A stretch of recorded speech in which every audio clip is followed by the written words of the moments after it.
Sir, not exactly, sir. Come in front. Not exactly, sir, but whatever attempts we have done to find out the culprit, sir, we have marked each one of them, sir. So, could you get the names of those persons?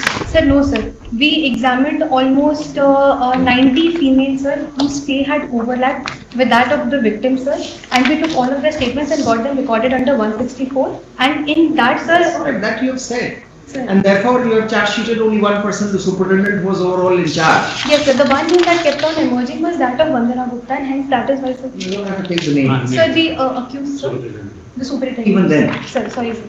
And did you ask for any did you put the superintendent to a special interrogatories? But we don't get satisfied. The occurrence has taken place in the capital under the nose of the High Court, and up till now you have been able to point towards any finger towards only one. नमस्कार, आप देख रहे हैं news 4 nation और मैं हूं Priyadarshan.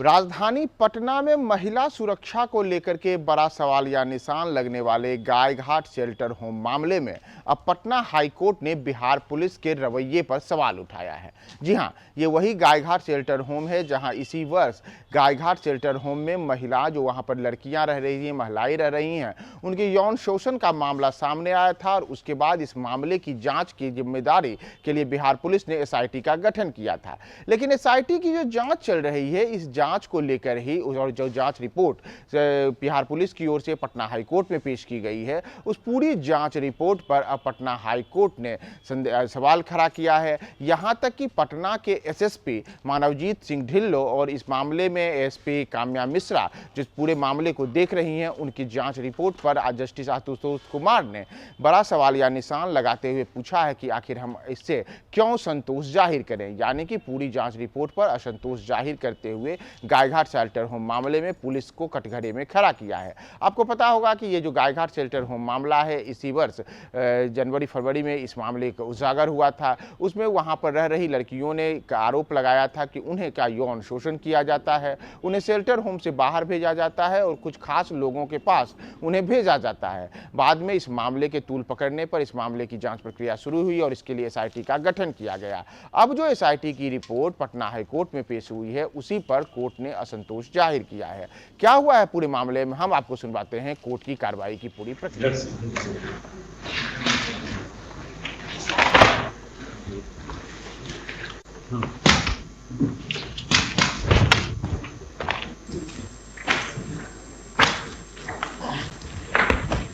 Have you fled from where you have proceeded on the premise that nobody is to be found? Sir, not exactly, sir. Come in front. Not exactly, sir, but whatever attempts we have done to find out the culprit, sir, we have marked each one of them, sir. So, could you get the names of those persons? Sir, no, sir. We examined almost 90 females, sir, whose stay had overlapped with that of the victim, sir, and we took all of their statements and got them recorded under 164. And in that, sir, That's correct, that you have said. sir. And therefore you have charge sheeted only one person, the superintendent, who was overall in charge. Yes, sir. The one name that kept on emerging was that of Vandana Gupta, and hence that is why, sir. You don't have to take the name. Sir, the accused, sir, the superintendent. Even then. Sir, sorry, sir. So on the basis of that only, sir, we charge sheeted her because the victim statement, sir, that only found corroboration in statement of 3 other residents of the Gaiga shelter. See, why we are skeptical about the investigation having been conducted properly. We are not passing any comment. This is just the tentative opinion of the court. Don't get disheartened, both of you. Now we find that it was a very, very big offence, gender-related offence, especially against hapless women who were lodged in that aftercare home or whatever. Mr. Advocate General, please take this. Now, the person who gave the interview, which actually kick-start all this debate, she's not the only person who is the victim, right? So there would be many others. How many of them have been interviewed by you, interrogated by you? What information did you cull out? And did you ask for any did you put the superintendent to a special interrogatories? But we don't get satisfied. The occurrence has taken place in the capital, under the nose of the High Court, and up till now you have been able to point towards any finger towards only one. Sir, And to tell you a fact, she being a lady, we find that she could only have been a facilitator. That's right. So she has facilitated whom? So therefore we find that this investigation is absolutely lopsided. We don't know, we have not seen the papers. Sir. You do one thing. Sir. You have submitted the charge sheet? Yes, sir. So there are 2 FIRs and 1 charge sheet has been submitted, so 17 20. Yes, sir. You give 2 copies. One, I mean, we can always have a copy. You can give a copy. We'll go through this. We find that there is something lacking in your effort. What's yours? Investigating agencies. Sir, if I may just elucidate everything that we have done so far, sir. So we took the. Are you satisfied? Sir, With this kind of allegation, with this large spectrum of the victims, are you satisfied that only one person you could lay your hands upon?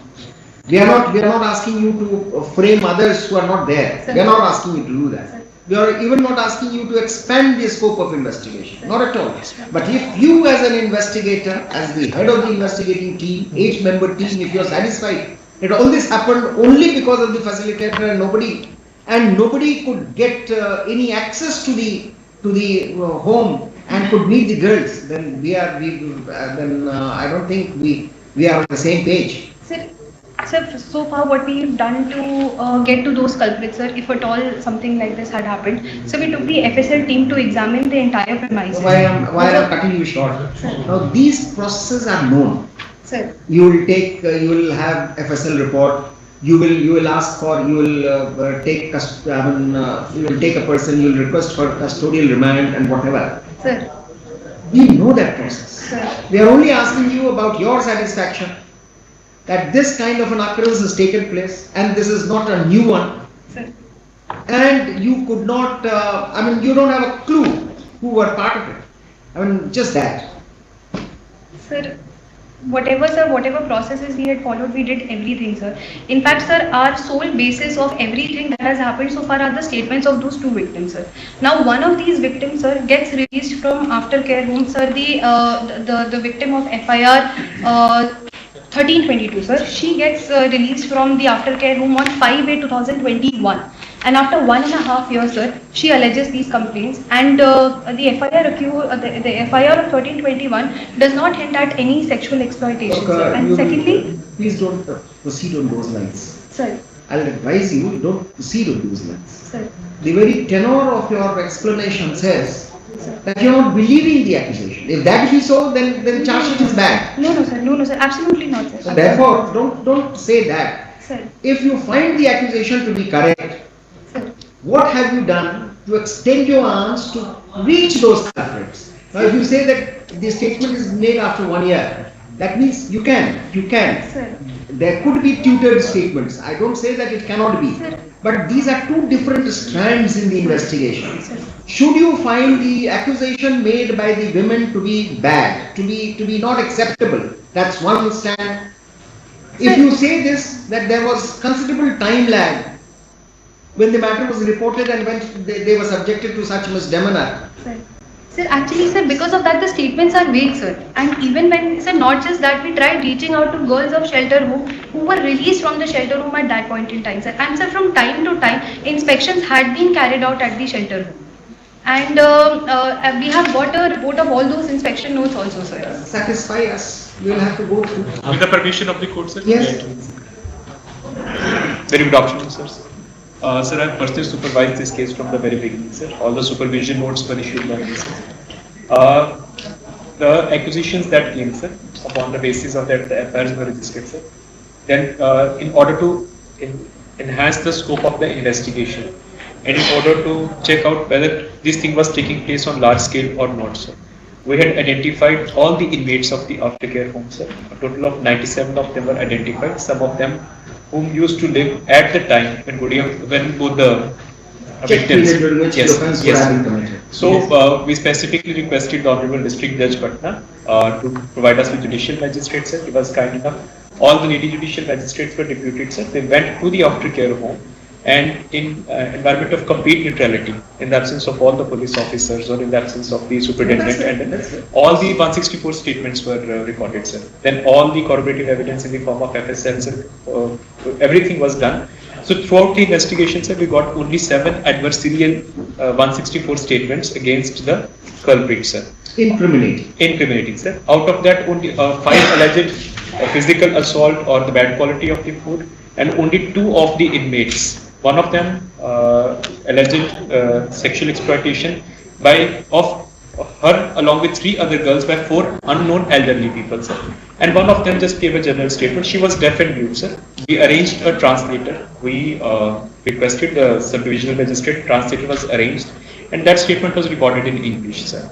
So so we have only 2 adversarial statements, and that only 164 statements citing sexual exploitation, sir. So one of the girl, the victim. Adversarial state. I'm just checking you here. Sir. Adversary means the other side. Yes. Incriminating. Incriminating, sir. So upon the basis of that statement, sir, she alleged that she, along with 3 other inmates, she used to be smuggled out of the aftercare home, and 3 to 4 elderly people used to exploit. This is a statement of hers that caught our attention as members of the committee. Sir. But at the same time, sir, because we had taken the statement of all the possible inmates who were present at that point of time, sir, none of the other inmate alleged and corroborated this statement, sir.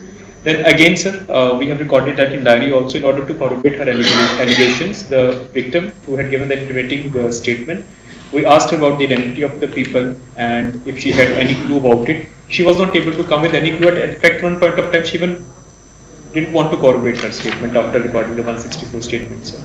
So even CCTV footage, sir, the forensic examination of the place, it was very comprehensive. And when was the CCTV sealed? When was it taken in possession? When the case was taken over by SIT, sir, but that is the fact that only 7 days CCTV footage is available as any report about the footage having been tampered with? No, sir, no such report, sir. Did you put it to such test? Did you have it? Did you have a certificate of the expert? 65 Indian Evidence Act certificate was taken from. No. Did you have a certificate of an expert that it has not been tampered with? It's all intact. We just took to see. You could take possession of the. I mean, SIT could take possession of it only after 7-8 days. Yes, sir. When the matter had flashed in the newspapers. Yes, sir. Right. The superintendent had not been removed. Yes, sir. All other functionaries were there. Sir. So 7 days. Did you? Is there any statement in your investigation paper that the CCTV footage was intact, inviolate? It has not been tampered with. 65 billion. That is only the standard language that we have in 65 Indian Evidence Act. That's with respect to the evidence which you collect. Yes, sir. And to be admissible, you need to follow 65B. Yes, we are on a different issue altogether. Yes, sir. Right? So we have serious doubts, sir, that if you base your information and investigation only on the CCTV footage, sir, perhaps you're being misled. So the matter of the fact is that because it was only 7 days of CCTV footage, so the incidents which was alleged, we do not have CCTV footage of that. That's right. That's what I'm saying. I mean, you can't because only 7 days backing is available. Look here, you can't parry the question of the bench. You have understood it. You have been an investigator. Sir, you're a police officer. Sir. You know about investigation better than the court. Yes, sir. We can only find faults. But don't parry this question. Now the first thing an investigator does is he takes control of the CCTV. Sir. And the second thing he does is to see whether it has been kept intact or it has been tampered with. Sir. This is how the investigation proceeds in these kinds of cases. Sir. Otherwise, what is the purpose of keeping CCTV? I mean, there is no surveillance then. So you take control of it after 7 days. Sir. Not that you had swung into action without the victims and without the perpetrators of the crime being in know of it. It was all in newspapers.